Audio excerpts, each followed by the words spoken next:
What's up, y'all? GoofyRhexxi here, and hope everybody is doing well. And welcome, guys, to the weekly headliner update, week number 67. Now, if you're new to the weekly headliner, this is where we discuss what is upcoming this week at Marvel Strike Force, and then we recap the important topics from the previous week as well. Now, we have a lot of stuff to talk about here on the weekly headliner. First, we do have the new event for Agatha Harkness, finally, for the last member here of the Darkhold team. So we're going to go over the details to get you prepared for this week for that event starting on Thursday. We're also going to talk about the aftermath of the Scourge event, which is an absolute mess right now. So many things going on, glitches, modding, so many things to talk about here, guys. I'll get you caught up on all what's going on right now. And then Morgan Le Fay, does she live up to the hype? We're going to talk about that as well in this video. But honestly, we're going to talk about a lot of things here on the Marvel Strike Force weekly headliner update. And we're going to start right now.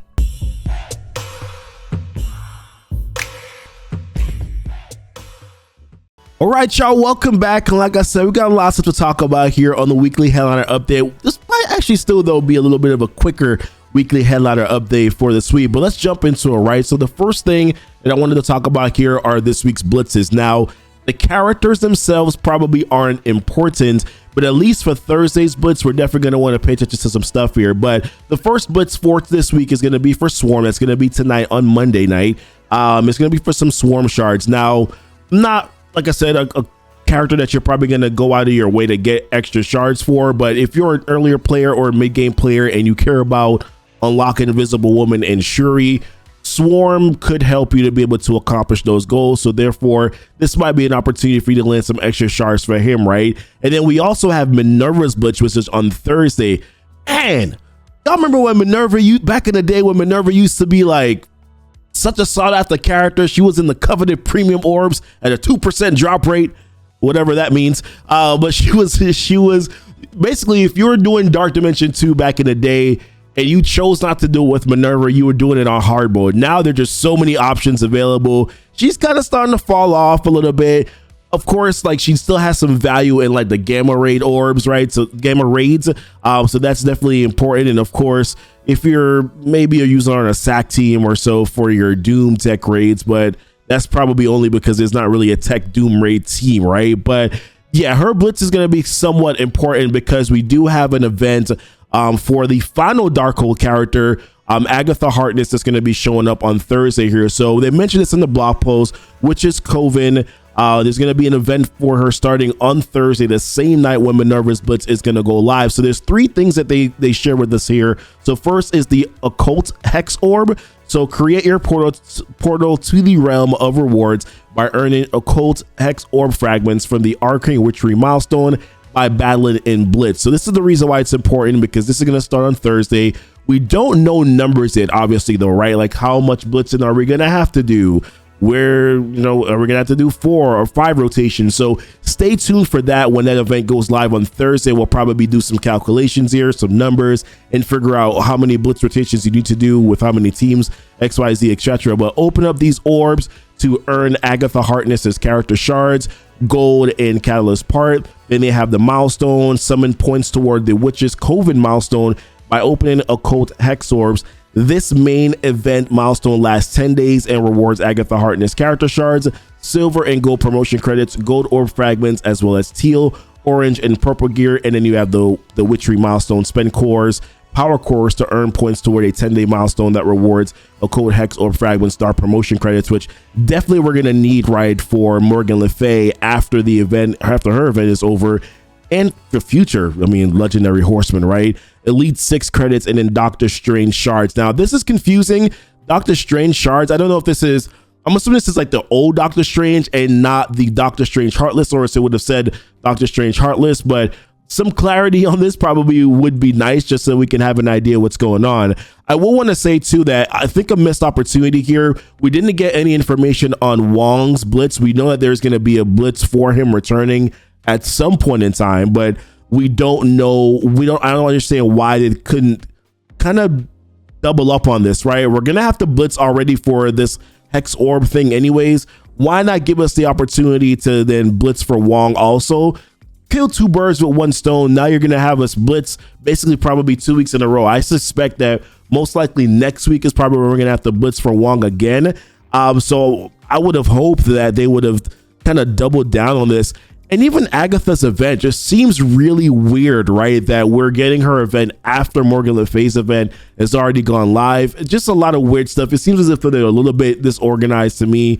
I don't really understand that at all. But either way, this is the event for this week. Pay attention to that, guys. Obviously, Blitz is going to be important for that reason. We'll talk about numbers and where you need to land, how many blitzes and things like that. Do some calculations on milestones and stuff like that on Thursday, probably Friday morning. But yeah, prepare yourself and get ready for the week for Agatha to come. All right, and next on the agenda here, I wanted to talk about Mojo's Mayhem. So we're gonna have a new season that's gonna be starting on Friday here, and they talked about it here. This is gonna be the featured character, or actually it's not a featured character, feature costume, or feature rewards, I should say, is going to be the Polaris X Factor costume, which I'm not gonna lie to you, it looks pretty good, right? This is like, it's cool, it's like evilish, it's kind of seductive, like I like it, right?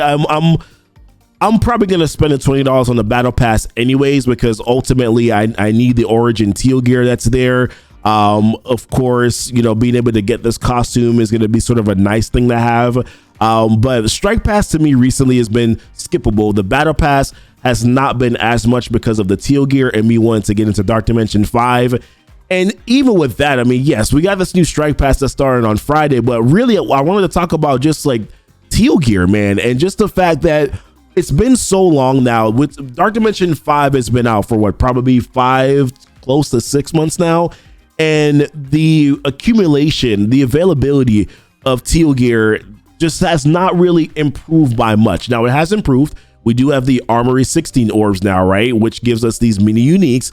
Now those mini uniques, you can only find them in 2 pillars of those orbs. So it kind of sucks. And there's just like slightly insulting offer that's in the store right now. You might evaluate this differently, but I look at this offer and I'm like, okay, $50 for, yes, Armory 15s and Armory 14s are important. They should be more available in other parts of the game.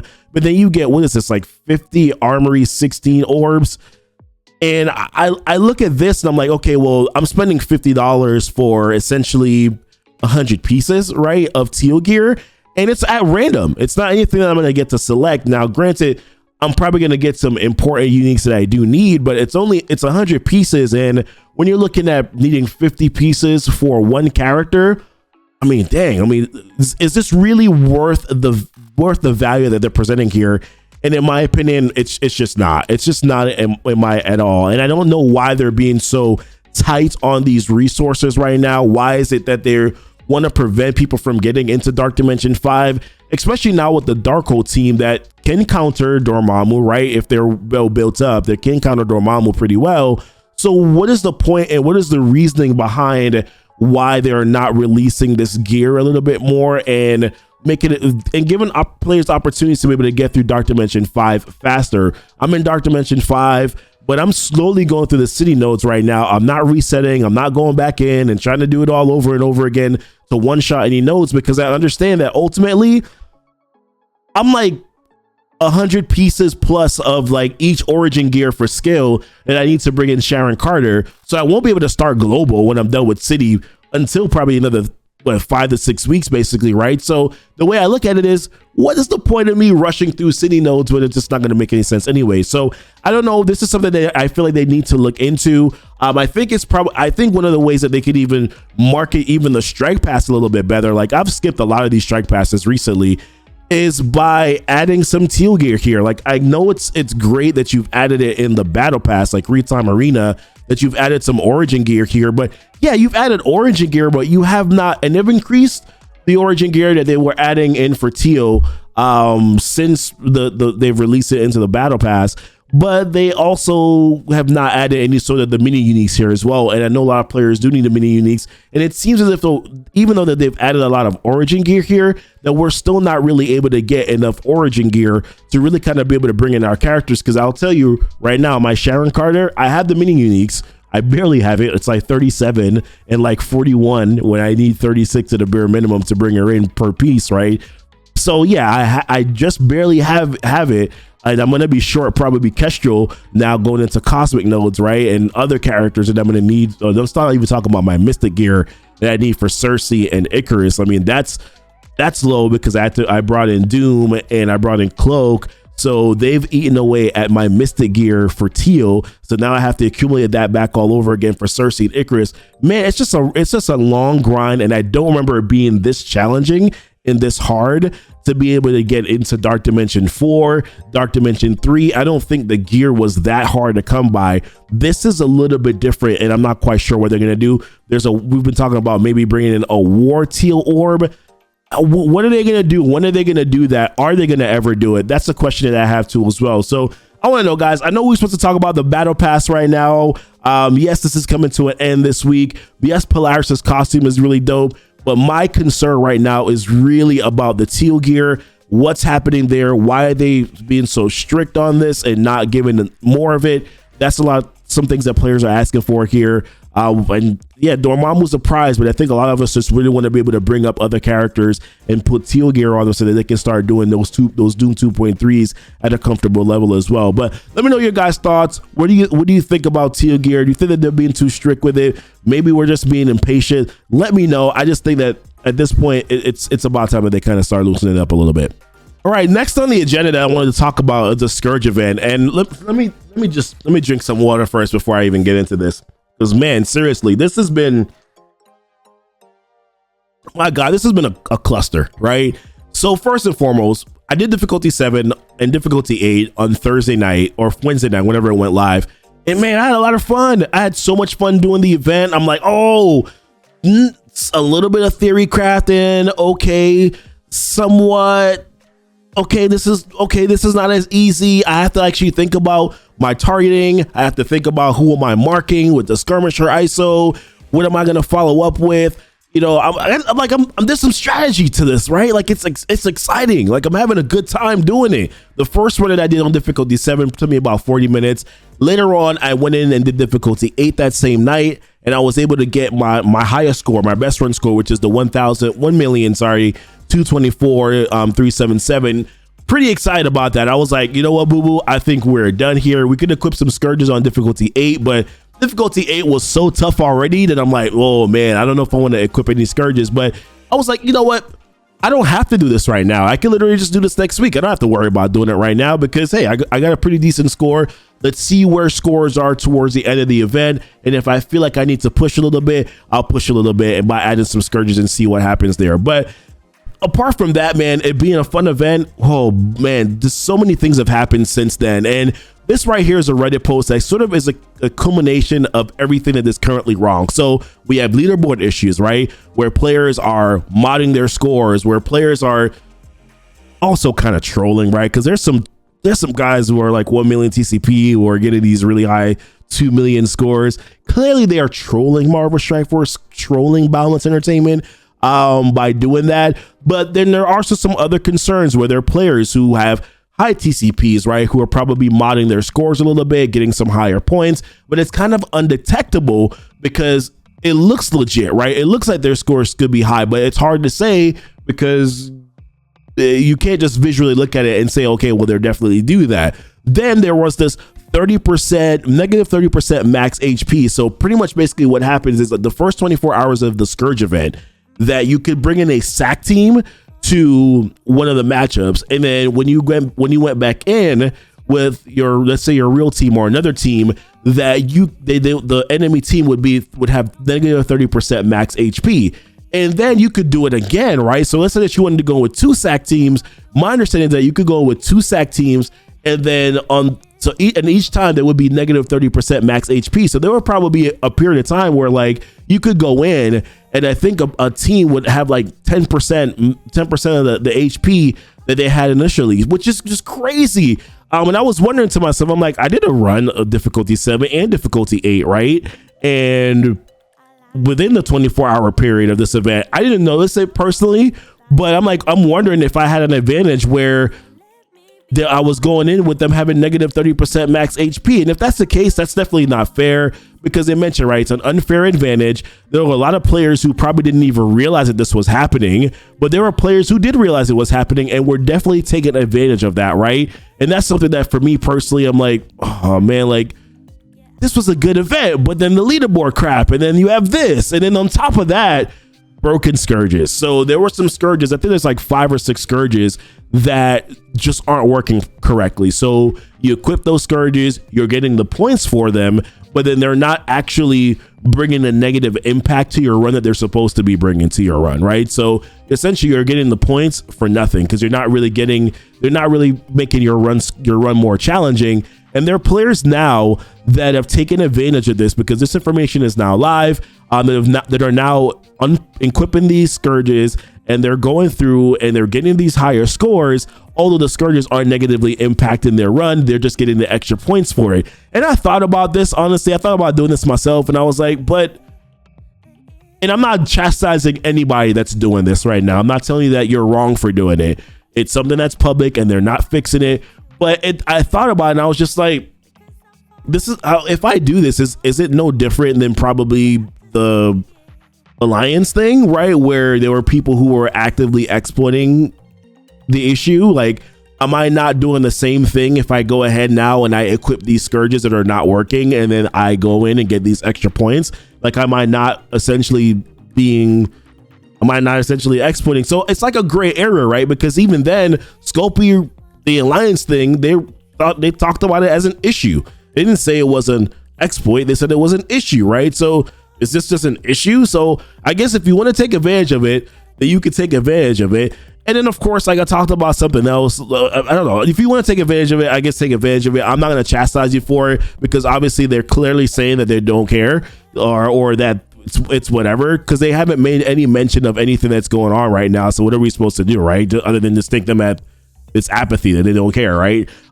Maybe it's the weekend. Maybe maybe we need to give them some time, whatever.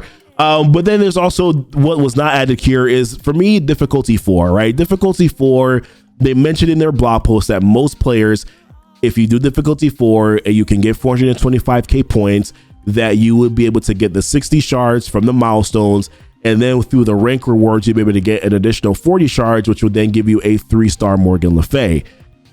They mentioned if you equip enough scourges.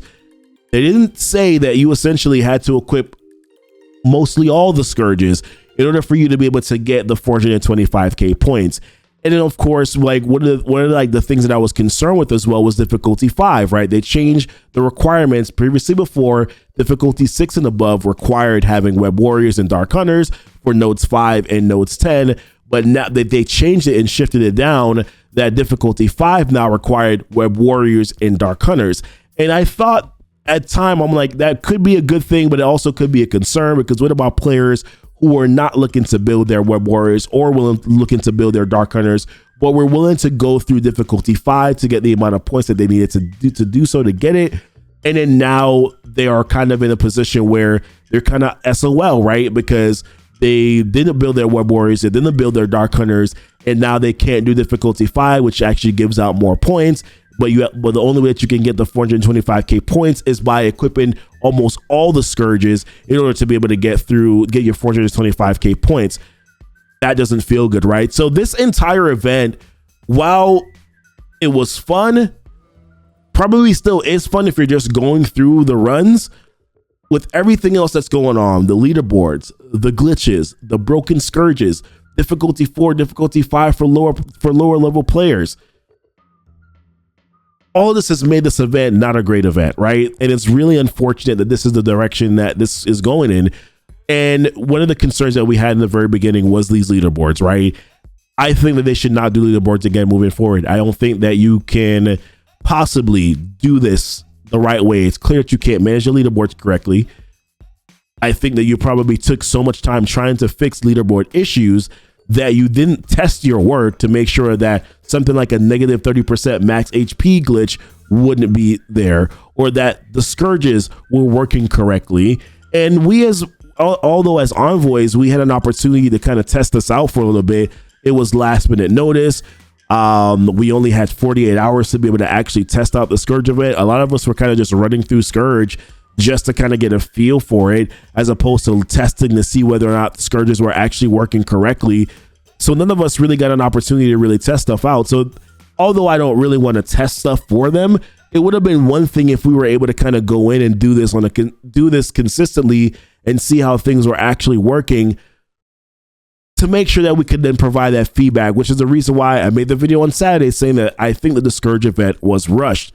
They clearly were not ready to do this event, but they forced it, they rushed it out, and this is the result that we're getting right now. And I think your player base deserves more than this. So that's it for me, guys, when it comes to the Scourge event here. Let me know what your guys' thoughts are. I'm disheartened by this. Honestly, the next one, they should definitely get rid of the leaderboards, do a point-based system. You get XYZ amount of points, you get XYZ amount of shards for Morgan Le Fay. Bring it back to that, because these leaderboard stuff, it's just not working.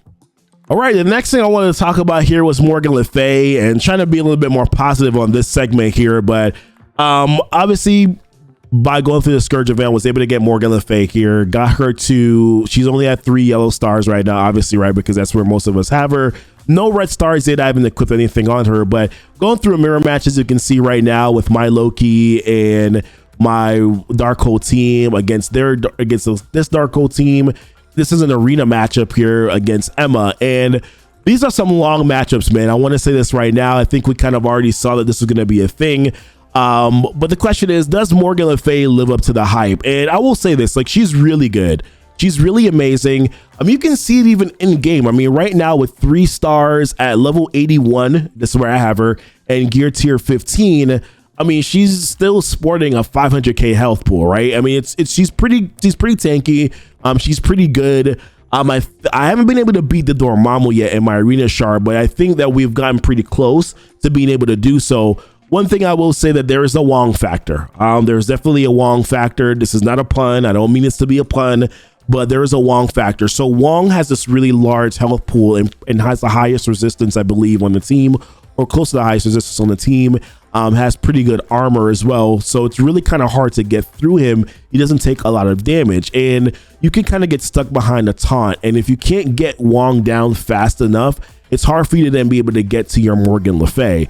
Now, I do think that this placement is probably incorrect in regards to how this person played this a little bit, because they're actually, what I'm realizing right now is that they're losing some of their assist potential, right? So when Agatha goes with her basic, she's only going to be getting the assist or the additional attack here from Morgan. It would be better if you were getting that additional. This matchup for them on defense would have gone better had they had Agatha in the middle with Morgan Le Fay. There would have been a little bit more damage that I was taking in, but then also they were going to be able to clear a little bit more of their negative effects too. So yeah, I mean, placement is going to be very important with this team, but yes, does Morgan live up to the hype? I think Morgan definitely does live up to the hype. She's pretty good, and I'm looking forward to probably, I used her in a war, used the entire team in a war matchup, a 300k punch up, I believe, against an Eternals team. And yes, they can beat Eternals, but you can't hybrid the Eternals team. You have to make sure that you don't bring in a sacrificial lamb like Loki or a Cable or anything like that to speed up your team. You want to make sure that you are using a full Darkhold team against the Eternals team. Even if you see Zemo there, yes, Zemo might ability block someone, but you're still better off using a full-on team, because ultimately, at the end of the day, the team has a lot of sustain. Icarus won't be able to clear the negative, be able to flip the positive effects and negative effects because of the safeguard. So you're better off using a full Darkhold team against those hybrid teams that you're going to see out there. Unless it's like a Loki or Emma, you can kind of counter that a little bit. But those are my thoughts, guys. I think Morgan Le Fay definitely is well worth the hype. Now, Darkhold outside of Arena, still got it, like, other than War, I still need to test them out in raids, but I don't feel like my team is ready yet to test out in raids. Maybe I'll test out Doctor Strange again. My Doctor Strange, now that I have him at 5 and 5, I'll test out my Doctor Strange with probably Morgan Le Fay once I do get her up to probably an adequate star level. Hopefully be able to get her at least at 4 or 5 stars and be able to equip and get those 5 red stars on her after the event here. But yes, Morgan Le Fay, to me, worth the hype. Definitely a good team. I think that they're going to be a good team for a while here, not just for, you know, what we're talking about, Arena, War, maybe not raids, but probably for Cosmic Crucible. This is probably going to be a much needed option that you're going to have here. But listen, guys, we're wrapping up here. We got a couple of flash events this week, actually a lot of flash events. I'm trying to make sure that I get all of them here, but I know we have Neighborhood Watch, which is your block party event here. Actually, no, that's incorrect. that's incredibly incorrect. Back to boot camp. The training module event that's going to be back, so you're going to need your skeleton team for that. Block party is back also as well, where you need your city hero characters, so prepare for that. There's going to be some double drop events for those characters that you need, your skeleton characters, and then also your city hero characters as well. There's going to be some double drops in the campaigns for those. Prepare for the Agatha event on Thursday. I really wish that the Wong Blitz was coming back, because then we can kind of double up two birds with one stone there. And then, yeah, I mean, what's going on with the Scourge event right now? There gotta be some answer from Scopely right now in regards to what's going on with this event. What are they going to do about it? How are they even going to proceed right now with future Scourge events as well, guys? But until next time, I want to know what your guys' thoughts are. Don't forget to like and subscribe to the channel if you haven't done so already. Check out the links that are down below. Link to my Discord, link to my Twitch account. That's where I stream Marvel Strike Force content on a weekly basis.